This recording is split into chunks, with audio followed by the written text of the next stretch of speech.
How many papers are you going to present here? Do you need a new shirt? No. How many papers are you going to present here?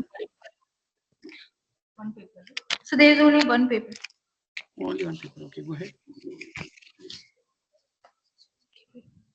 Shall I? No, it's fine. Okay. There's nothing I told, right? Okay. Good afternoon, everyone. We are presenting this paper called Magnet, Improving the Multilingual Fairness of a of language model with adaptive gradient based tokenization. So this is the content of our paper. This is what we're going to present. Let's start with the introduction. So with the rise of generative AI like GPT-3 and Bard, NLP has stride and had made stride and especially for the English languages, but it fails for the multilingual languages. So as we move toward the multilingual multilingual models, this very critical issue that we face is that it's not fair for there's no fair segmentation or there's no fairness for the every language model. So that's the problem statement. The current tokenization technique like BP byte pair encoding segment texts are based on frequency statistics, which works well for high resources Latin script languages, but it fails for the non-Latin script languages, such as Hindi, Telugu, or Russian languages. So there's one issue that we face is the over segmentation. So what this methods do, it splits the sequence into very small tokens, leading to the over segmentation, which ultimately lead to the effect in the model's performance. So that's what motivation comes Magnet's motivation comes from. So Magnet introduced a novel approach by using a multi-boundary predictor tailored to specific languages like Latin, Cyrillic, and Indic. So boundary predictors are usually specific to each languages, and the outcome was like it significantly decreased. That will be it decreased the over segmentation that we'll discuss in later in slides. So before starting the magnet, I would like to introduce hourglass transformer. So this is the backbone of the magnet, I would say. So what exactly hourglass transformer is? So it's a variant of transformer. So the vanilla transformers have the complexity of big O of L square, but this reduce it by it has the complexity of L square by K square. So what it does, like so it has the three components. So first three blocks. So first is a token submodule, second block is a language modeling submodule, and the third is a upsampling module. So the hourglass transformer is designed to manage long sequence effectively by reducing the computational burden typically associated with processing the raw byte or character sequence. So it also surpassed the vanilla or a fixed pooling transformer in the it has a is better in the low memory complexity, and also it's a less time consuming than that. So this is the whole architecture of the hourglass transformer. So you can see that the hourglass, this is how it do. So it has the pre-vanilla layers, then there's a shortening layers. K is the hyperparameter, K is a factor we will introduce in the upcoming slides. So the first module is a gradient based tokenizer. So this is the first submodule of the hourglass transformer. So its function is to convert the byte sequence into the segments or token using the gradient based boundary prediction. So it has the three steps, which is encoding, boundary prediction, and stochastic parameterization. So we'll explain each step. So first input sequence is encoded to So whatever input sequence we are giving, it is encoded to a hidden representation using initial transformers that we showed earlier in the slide. And there's the boundary prediction, which is a multi-layer precipiton followed by the function predict this segment boundaries. So, and as we know that the sampling, since the sampling boundaries are discrete, and so to make it differentiable, to maintain the differentiability, we use the Gumbel's sigmoid reparameterization. So the second module is, you were asking what K is. So K is the factor, like how I can explain this, like if we are implement, it's a K factor. So if the vanilla transformers are there, when we implement, in simple words, how can I explain? So when we implement this submodules, it reduces that complexity. So L is the length of the sequence, whereas K is the factor. So that by that factor, it reduces. So that how many that factors you are keep taking, like you can see that it will keep reducing by that.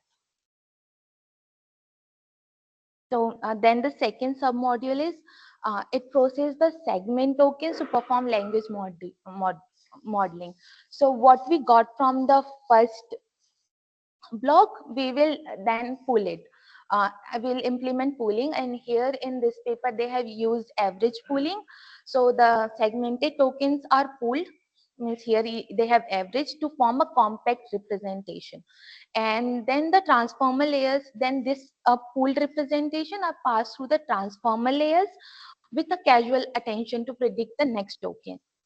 And then there's a last submodule, which is the up upsampling module.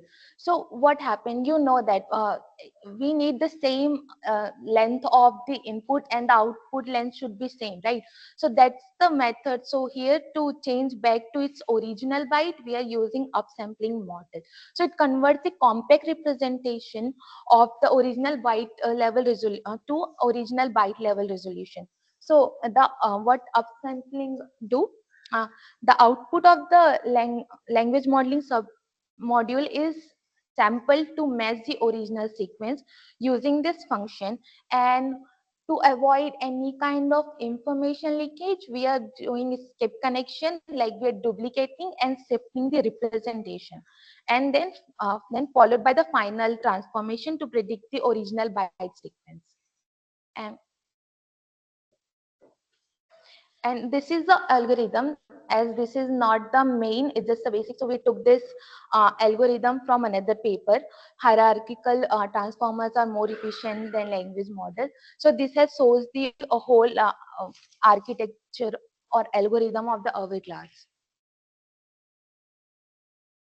Yeah, coming on to the main topic, which is magnet model for tokenization. So, what the basic underlying idea behind magnet is basically gradient-based dynamic tokenization. Basically, tokenizing the text uh, based on the gradients, based on the like, yeah, dynamically putting boundaries in the text. So, to in order to make equitable tokenization. The goal is to maintain similar granularity. Like the goal is that it does not produce so many tokens for a particular language, like Indic language or Brahmic language, but it produces equitable tokens, like almost equal tokens for either Latin languages or Indic languages, whatever language they are. Okay. So that is the key features. These are the key features of magnet. First is the dynamic adaptation. It does not have a fixed number, like she said. There's a K1 that factor. It's not a fixed factor like it is in DTP, which is the dynamic token pooling. In that I hope you're model, using. Hello. I hope you're yes. taking the mic. The mic is taken, right? The there's a little bit of Hello, hello. noise. Is it visible? Okay, Okay. I need to. this is better. Good.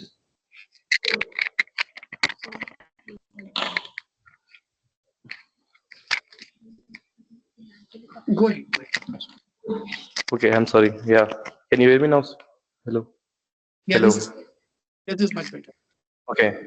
Yeah. So I was talking about the key features of magnet, which is firstly the dynamic adaptation of the factors. Like we will adjust the factors according to the byte to word ratio of that particular language, which can be different for Indic languages or any other script. So, and the second would be the script-specific boundary predictors.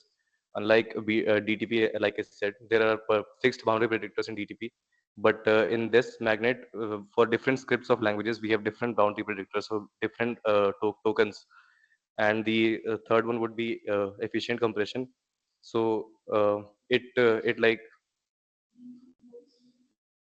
DTP is not mentioned here. It's in another model for tokenization, which is dynamic token pooling. Method that you're comparing magnet with as a base.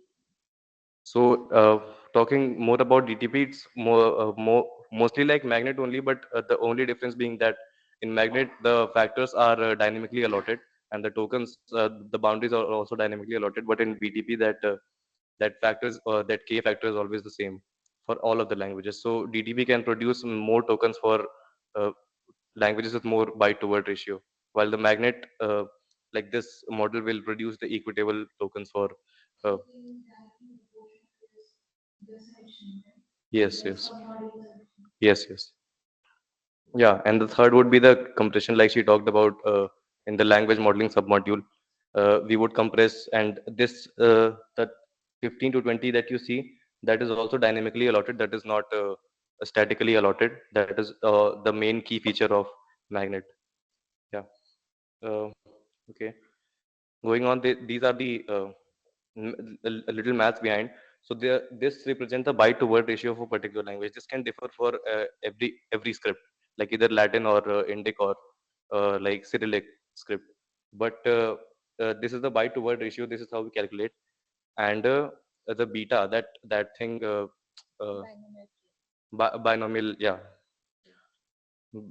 binomial prior, yeah, binomial prior, the beta, this thing.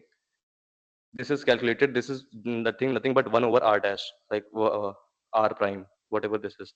So this is our final training objective. This is nothing but a regularization loss that is added to the like final model, uh, just to finalize the model, so that beta does not increase, like go shoot up, or beta does not come so very low for equitable tokenization. So this is the regularization loss that we add, and we add the binomial loss because uh, the for the same reason that I told just few minutes ago.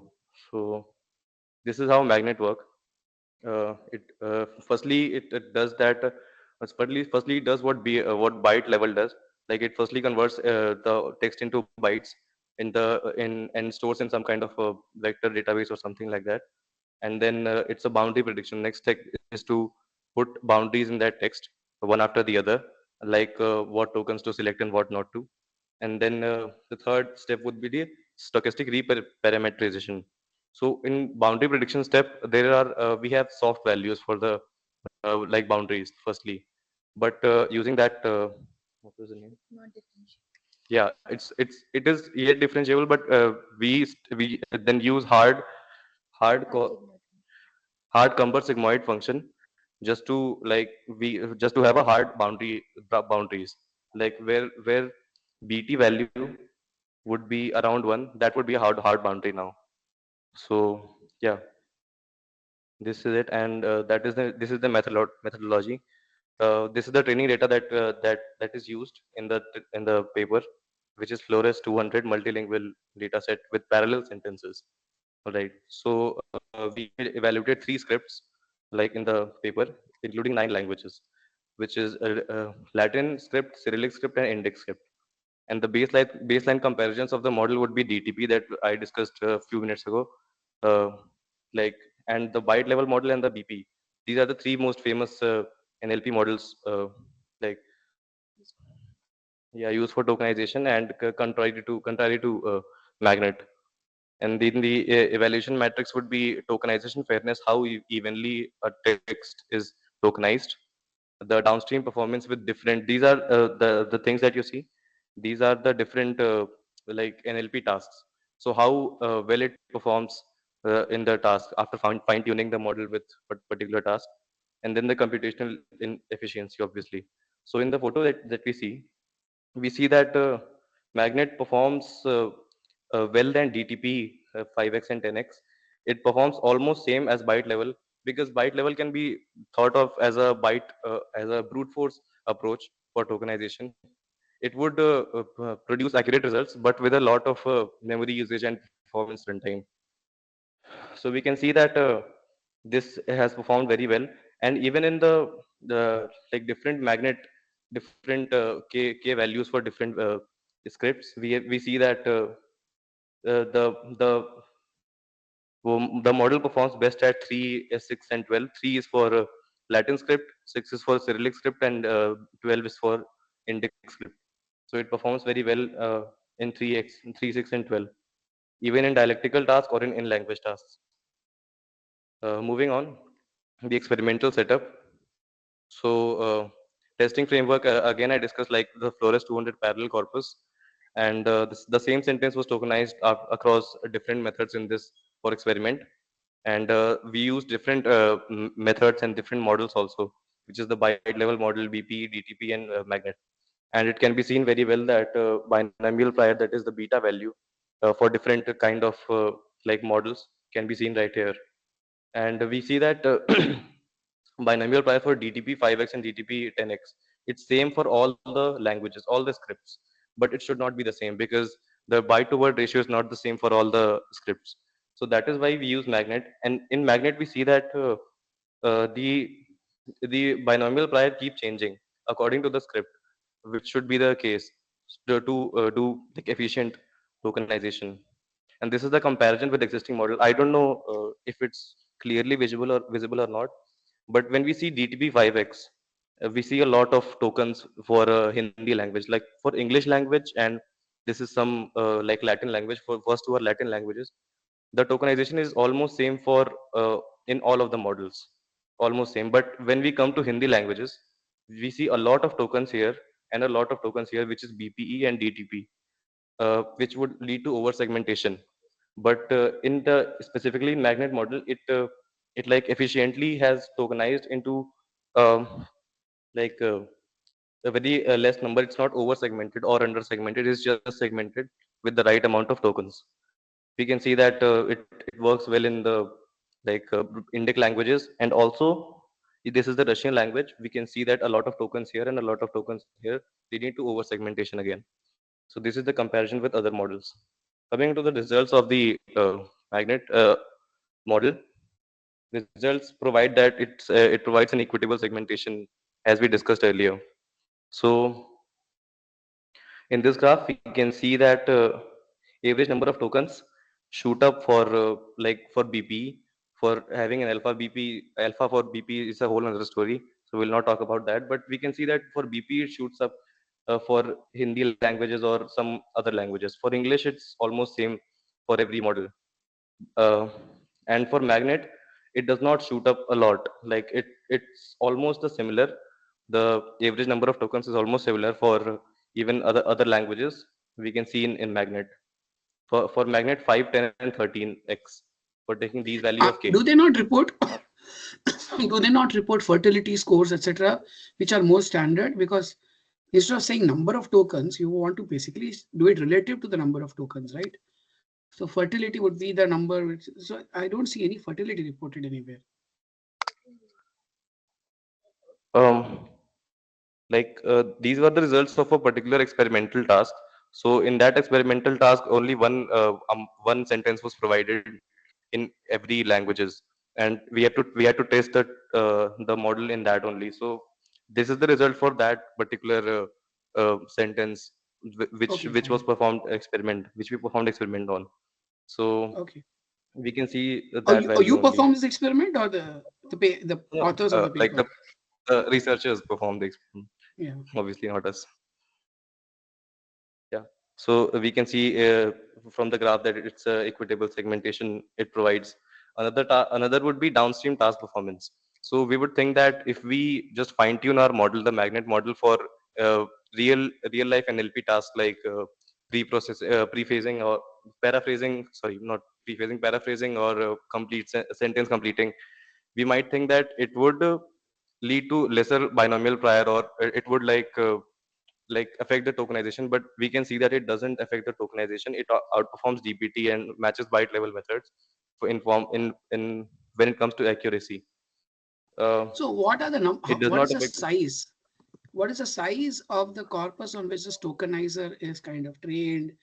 Number of in terms of number of tokens, and what is the size of these models themselves, right? Ultimately, you're training these models for these entire. So how many parameters does a model have? Number of tokens and size of the models in terms of parameters. Any So size thoughts? was not explicitly mentioned in the. It used Oscar dataset, but it was not explicitly mentioned the You know size what? of the I think data set. And what I understand is, since you're all presenting one paper from Kartika, I understand you're presenting one paper, you're going quite depth, right? And when you go into depth, then you probably need to also understand what was the size. This is a very critical question. This is not some side question. Kartika knows, right? So number of tokens and size of the models are very important questions. so for every NLP task, as far I study there, they use different sizes per task performance. For a specific language, there's the parameters were different, the tokens were different for different languages, and it was in a range 500K and 100K, but like I'm not sure. It was in that range only.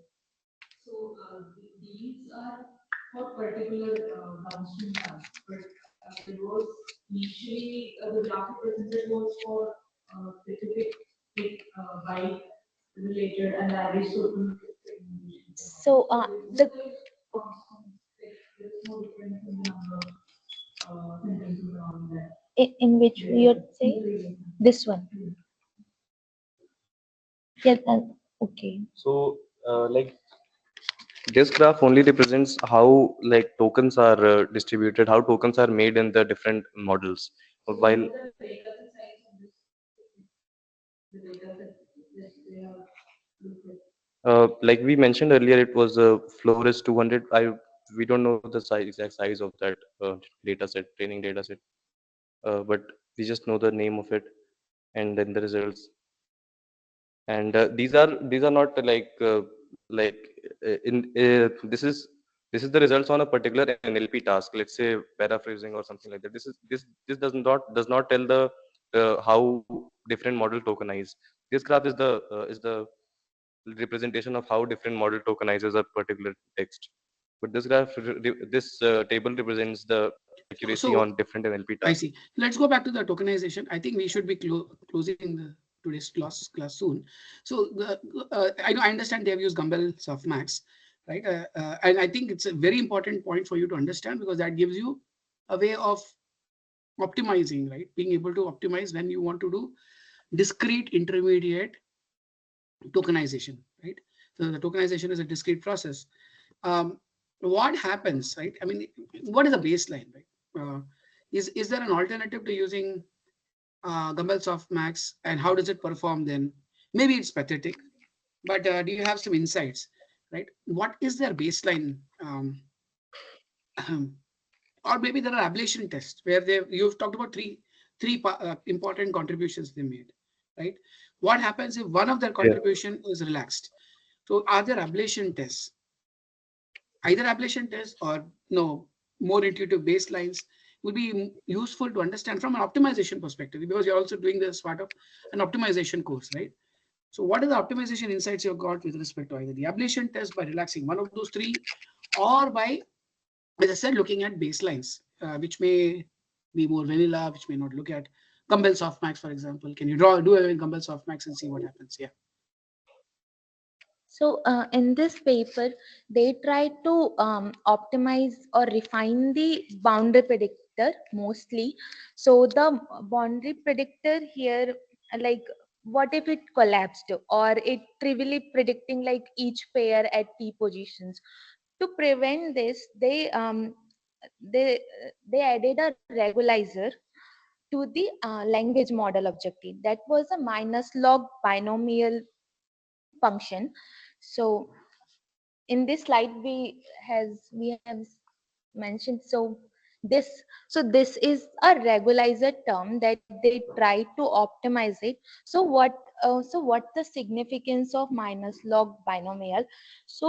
Beta, as we know, is a binomial prior, is a hyperparameter, and the k defines the number of predicted segments. So beta allows the controls the compression rate of the input sequence approximately to 1 by, like, you can say, like 1 by beta is inversely. So if it's a 1, the model will predict the boundary at each position, there would be no compression. And if it's a 0, then the model will predict no boundary and treating the entire sequence as a big segment.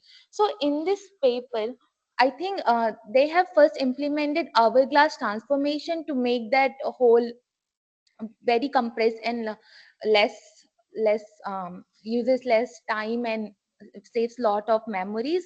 That was the first technique, I guess they used that. And the second was implementing this minus log binomial. Okay, I get it. I mean, I get partly the answer. So minus log binomial is a way of, it's basically a post facto way of measuring, right? And maybe, sorry, you're also talking about this as a prior. It's post facto, but it's a prior for equitable tokenization. I still don't get a complete answer to my question, but I think Kartika, you could discuss with the team. I think you possibly understand what I'm asking. Okay, I think we should end today because it's already 5:07 p.m. Right? Anyone else has any quick question as we conclude?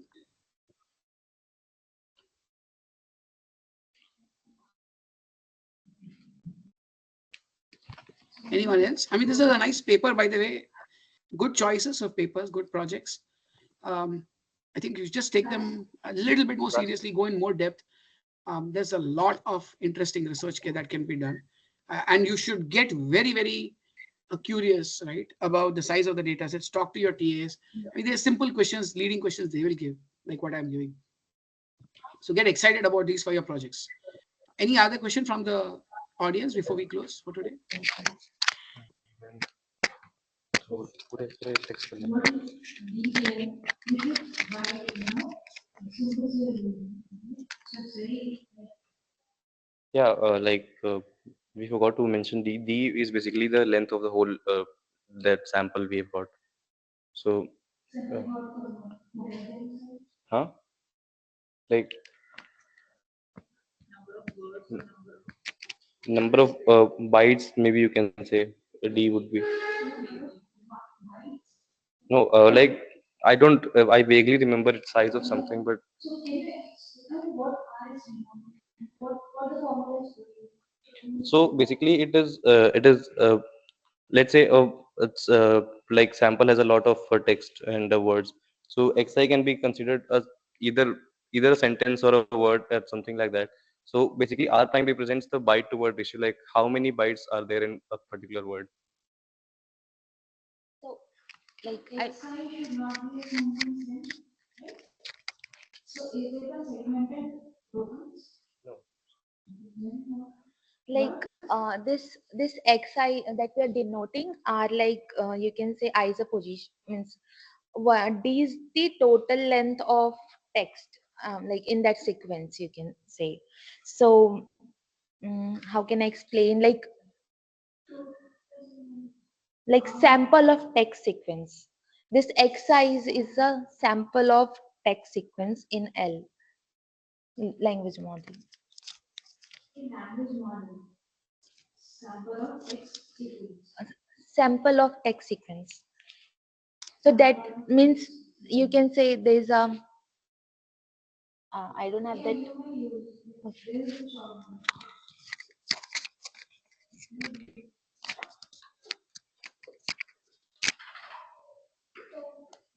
our X and it has this Xi, X1, X2, till Xb. So this is the sample of the text we are taking. Okay, so this is a sample, this is one instance, there's data instance, right? So this will be a statement, right?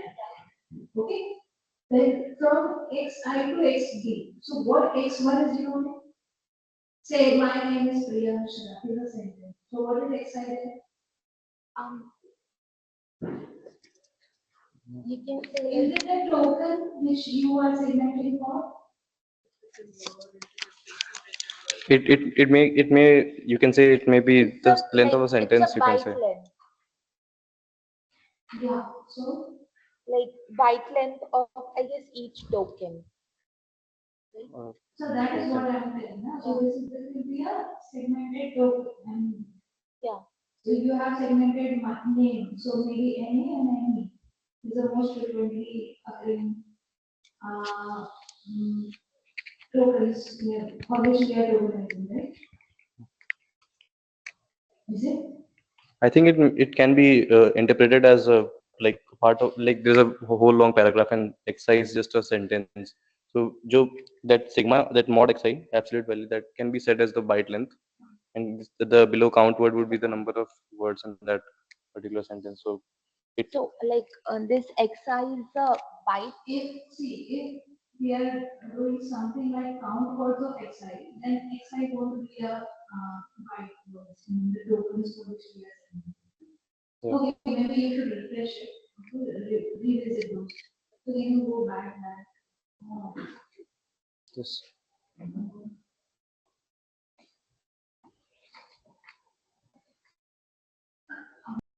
there you have mentioned that sigmoid thing. Right. This one. Yeah, this is Yeah.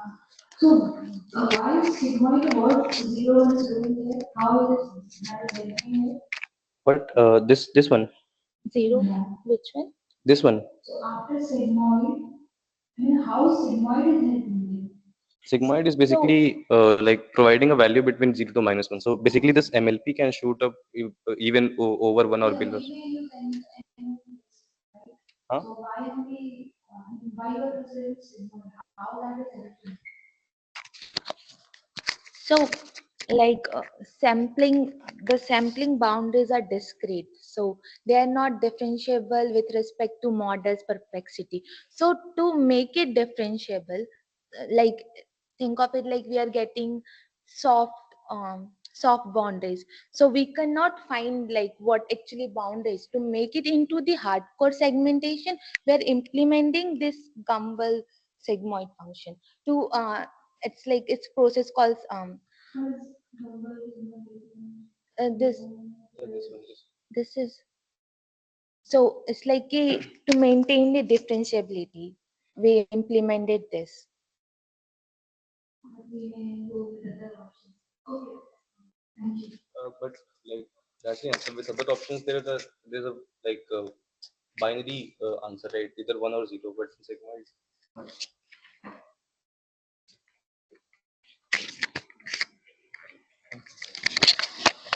So can we move to the next? Or are we We can't have more presentations today. We are already done for time. We have over short time like anything.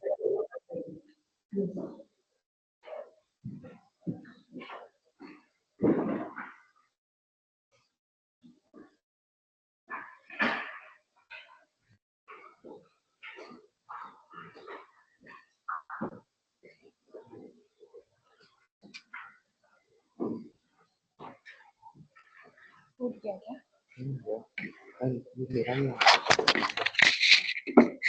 मेरी ये लग जाएगा. शायद. अरे हाँ ये लग जाएगा. Okay, we are concluding for today. Thank you all. We'll resume on Thursday. Okay. That's I think. Thank you. Yes, thanks. So you are Nitin.